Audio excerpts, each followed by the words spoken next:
Install bedbug barriers. For this step, you will need either the bedbug barrier floor barriers or the bedbug barrier tape. For effective treatment, all bed legs must have a barrier. Firstly, position the bedbug barrier floor barrier next to the bed leg. Remove the cover and coat the kill tray with the bedbug killer powder.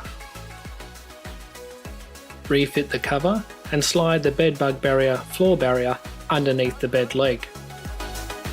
Apply a final coat of bedbug barrier killer powder inside the bedbug floor barrier.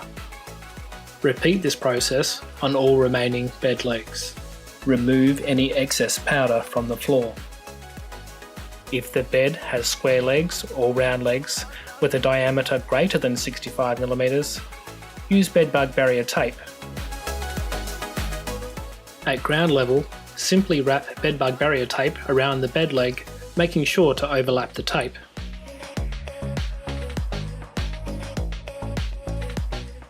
Apply a final treatment of bedbug barrier killer powder around the full perimeter of the bed leg.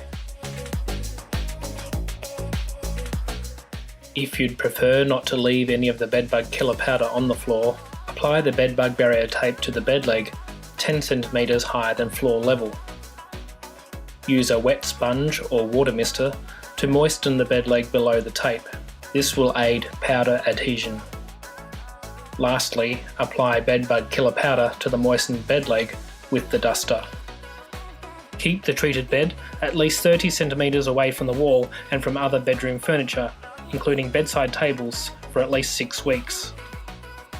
If you have bed bugs in your room, they will come to the bed at night looking for a blood meal, but they will be stopped by the bedbug barriers and killed after coming into contact with the powder.